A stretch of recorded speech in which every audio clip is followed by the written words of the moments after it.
Good afternoon, everyone. Welcome back to Footy Live. Today we have Champions League action from semi-finals first leg. Don't know whether something was surprising or it was exciting, but here we are. We're going to discuss and analyze some of the games. Game number one, Real Madrid Chelsea 1-1. Oni, what are your thoughts on the game?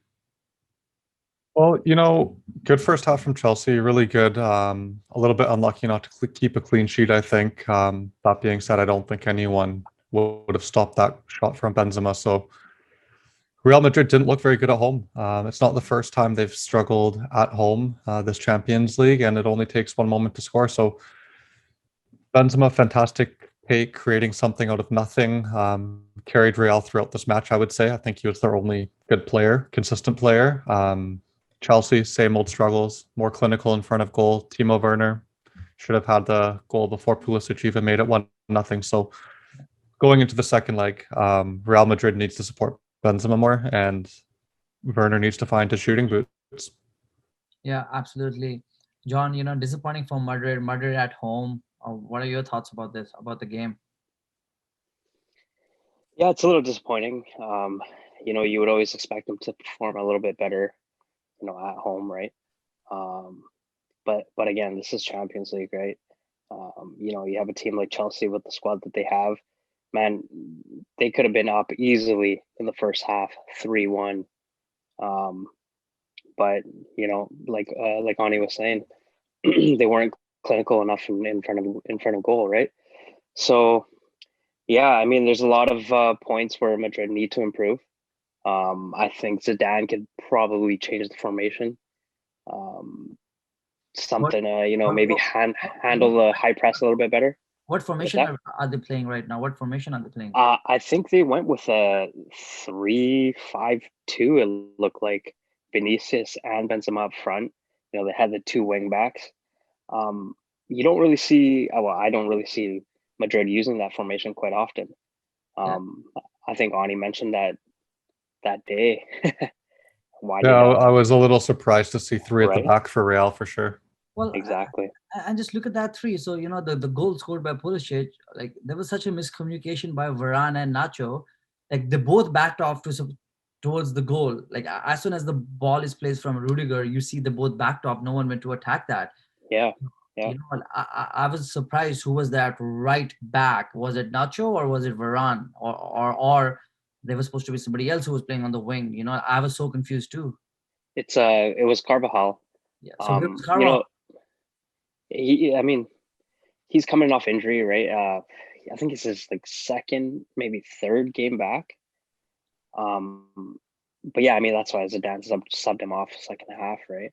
Yeah, Um, he didn't look quite match fit you in know, my eyes. totally, Um, totally. but yeah, I mean you're right. I mean it shouldn't have been Courtois attacking Pulisic there. It should have been a defender on him. Yeah.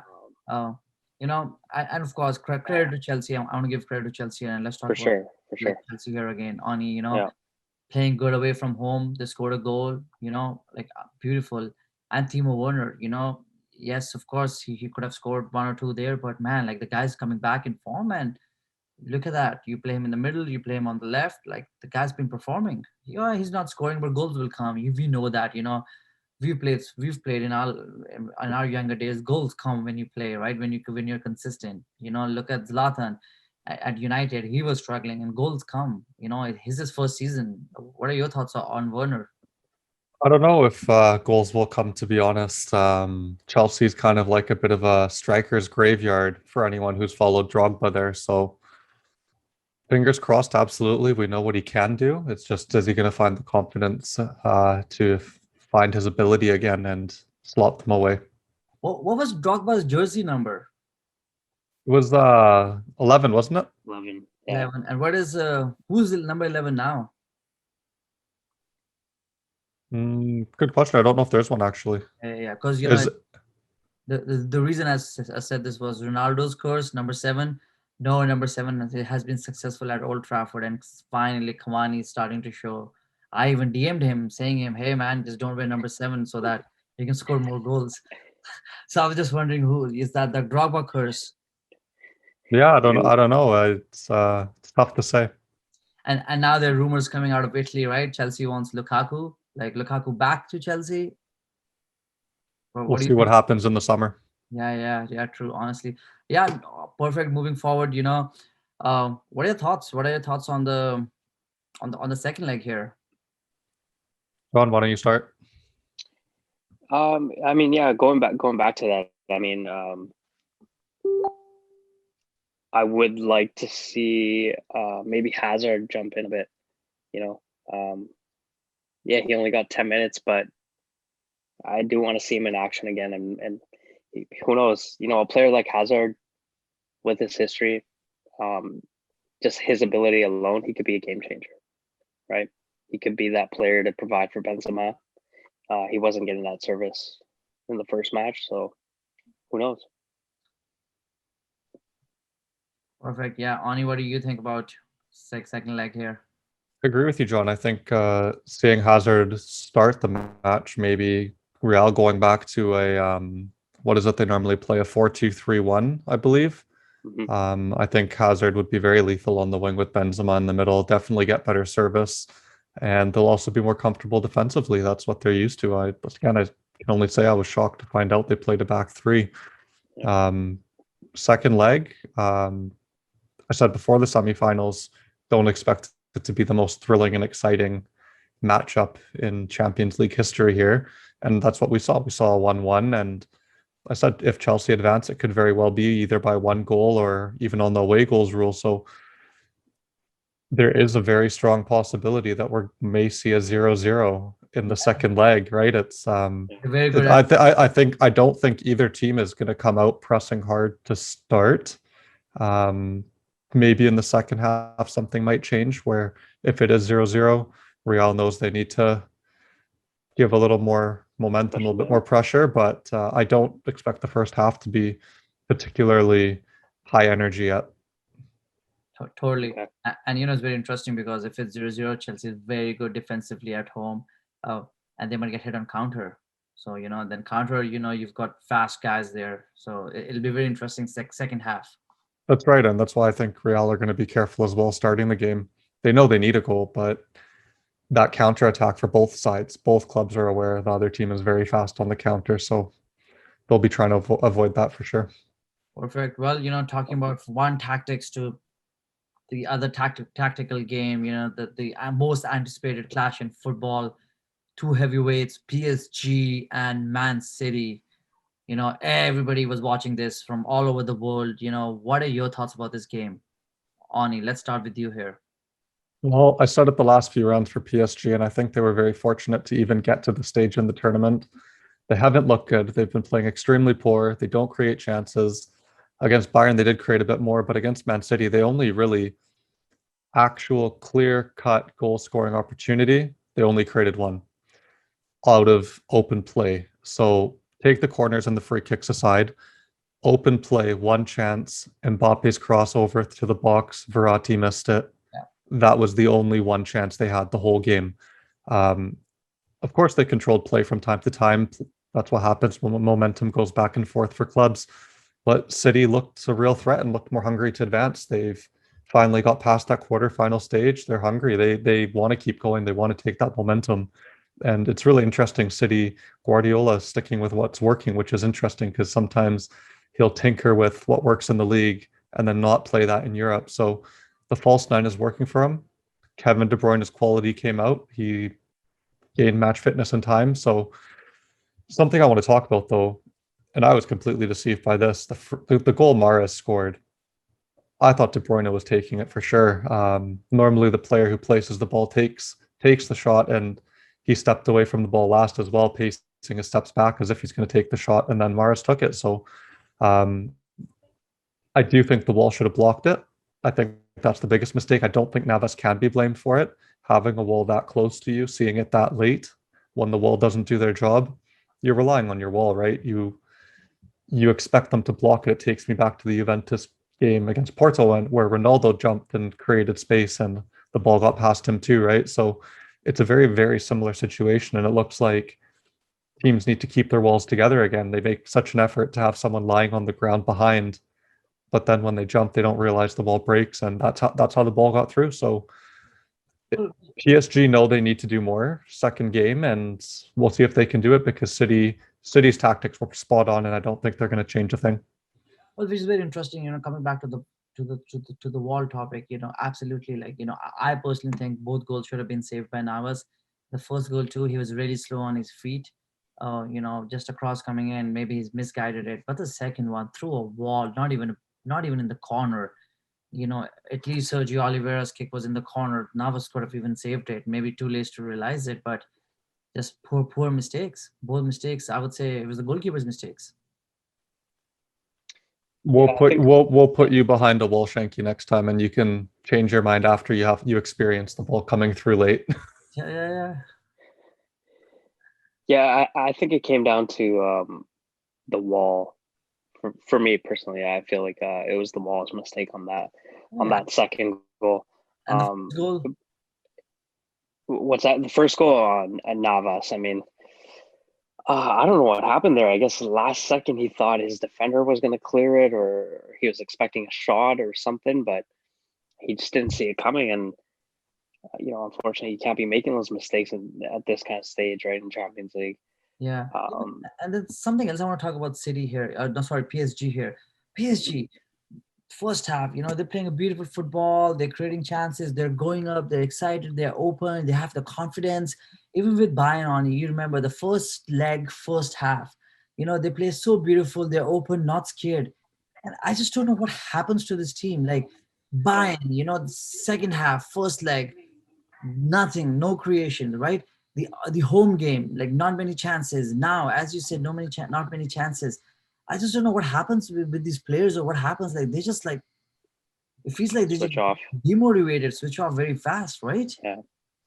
I think it's more lack of creativity in the midfield. Verratti, absolutely the heart of the midfield, but I wouldn't say he's particularly offensive, and he's not necessarily known for his passing ability either, right? He's not a Cruz, he's not a Modric, he's not a Jorginho type of player. He's more of a holding defensive midfielder, and he does a fantastic job for the club. But they don't have anyone in midfield, and this is where as PSG, I would maybe think about it, where they drop Di Maria back into midfield, not up on the wing, and have his creativity because he can make those passes. He's very good at them and create more chances that way. Yeah, it's a very interesting thing you talked about the midfield because they play 4-2-3-1, and you have Di Maria, Neymar, Verratti, kind of going, but they play with two defensive, right? Paredes and Gay, they play two very defensive, which is kind of like reminds me of, yeah, you need to cover that back, but creativity, absolutely, you're right. Like there's no creativity, Yeah. and I don't They know much. didn't. They don't have anyone in that midfield, in that central midfield spot to release Mbappe or Neymar or Di Maria even over the top. None of them have that ability to play that perfectly weighted ball. Yeah. Yeah. Sorry, John, go ahead. No. Going back to the formation there. Yeah. I mean, now that Idrissa Gay got a red card, he won't be able to play, right? So I think that frees up Verratti and maybe to play more defensively, like Ani was saying, and maybe bring in a striker. One of the two strikers that they have, right? Icardi or Moise Kean. Yeah, To play up front with the absolutely. Even Draxler or Sarabia, they're good right in the mid. center Um, attacker. Yeah. but yeah, that's what is with PSG. No attack, and they just get demotivated. They switch off second half. Look at PSG, nothing, right? Yeah. There's nothing second half. Yeah, I think City played defensively very well. I think they're wary of what Mbappe and Neymar can do. We see it often that another league's team will go to an English club and they'll be very technically gifted, such as Neymar with his footwork. And you could see Man City defending him. They were very, very careful not to step on his toes because they know what he's capable of. And especially around the penalty box, you have to be so careful not to trip him there. He wins a lot of penalties that way, and same with Mbappe too. Let's just pause their penalties, right? So the 40th minute mark, right, when the ball came in, I think Di Maria came in, Neymar, was that a penalty? It was a huge No penalty. penalty. To me, it was a clear penalty. No penalty. I watched it back when I saw you typing it in the notes, and it was actually Florenzi that hit Neymar. Okay, I'm going to watch the replay again. But Watch the replay. It was Florenzi should have already been given a yellow for the way he went in to win the ball. Yeah. He went in with 2-footed. Following that, he jumped in 2-footed into Neymar as well. So It was not a penalty. And then the other person I want to talk about, man of the match for me for John was Phil Foden. John, what are your thoughts on Phil Foden here?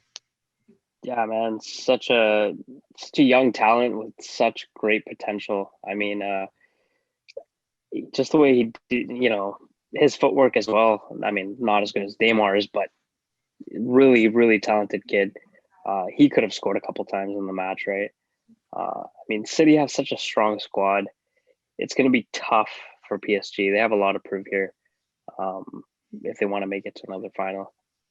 That kid, he's got, I think, 9 or 10 trophies already, like at this age, like such a big talent. But like coming back to Ani's point, and yeah, Foden and Bernardo Silva, like falls 9. They're not even playing a striker. Aguero, Gabriel Jesus, and look at Foden and Bernardo Silva. Like, you can't catch them, you can't mark them. yeah, and I think that just comes down to the manager. That's Guardiola. We saw it with Barcelona. We see it with Man City now. And they were forced to. I think they were forced to kind of pursue a false 9 because Aguero has been injured in recent times for long spells on the sideline, and Jesus wasn't being consistent enough. So we had to explore other options, and look how it's paid off. Yeah, interesting. Well, moving forward, what do you guys think? PSG master a comeback here we know of, or will City just control the game and just score 1 or 2 goals? What are your thoughts about it, John? I mean, if PSG come out the same way they did the first half, I could see them scoring maybe one goal in the first half. But if Guardiola has his tactics down right and the team is performing well, I see City maybe taking it. If they perform well defensively, is what I'm saying. Yeah, I see City. And Ani, what are your thoughts? Because there's also Pochettino. Remember, Pochettino knows how to play against Guardiola against City. So there's also Pochettino in the picture as well. Ani? That is true, but I don't think Tottenham won too many games against City here. So when he was in the Premier League, but you're right, he has different players, different squad, completely different atmosphere here. So I think City have to score at least 2 goals to advance. I don't think it's over. I don't think City are going to have a clean sheet at home. I think PSG will find a way through. I just think Pochettino is going to change his tactics and make life much, much harder for Man City. I don't think PSG did too much wrong in the game. I just think it was lack of creativity going forward. They're always a threat in the air off of dead balls, corners, free kicks. Look at Marquinhos with his header again. Most of his goals do come from his head. So the threat they have off the set piece there. I hope Guardiola, will see what happens, how he reacts. Sometimes he might be a bit too cautious in second legs, and then it kind of hurts them. And it's too little too late at that point when another team's gotten back into it. So I do think City will go through. I think they played too well in the first game to not know what they're capable of here. They know very well what they're doing, and they will punish PSG when they're pressing for maybe a second goal. Yeah. It's very interesting, actually, John. I think you had mentioned it. Di Maria goes back to the left. Remember that final, Real Madrid Champions League final? Yep. You need that creativity. You have Mbappe, Neymar, and in the middle you can play Mbappe, Neymar. In the middle you can play, I don't know who, Draxler, then a striker, or even Di Maria to play that creativity. But because coming back to Ani's point, you're right. Like, I saw the best wingers, they are with PSG, Neymar, Mbappe, and no chances, no City. Whereas Kyle Walker, yeah, you can beat Kyle Walker. The city's defense is not the top notches. They're not Cafus and Maldinis, so you could have beat them, but no creativity through the wing. So absolutely. If PSG want to have, I don't want to say easy time against City's defense, they just need to get on the ball early and attack Walker and João Cancelo and get them booked early. Absolutely, because like 100% City plays through the middle, false 9, possession, just Gundogan and Kevin De Bruyne. You look at their touches. They have the maximum number of touches. Every play links through interlinks triangles through the middle. Absolutely right. Those wing banks, right? Neymar can easily get them a yellow card. Mbappe, and just play through the wing, play through the wing, play through the wing, and hopefully Pochettino is listening to us. Well, for you, I GM him. think. Because my team, I need this team to win. Well, there you go, guys. There we are. That's a wrap. We'll see you after the second leg, and on our thoughts and analysis. Until then, enjoy the games.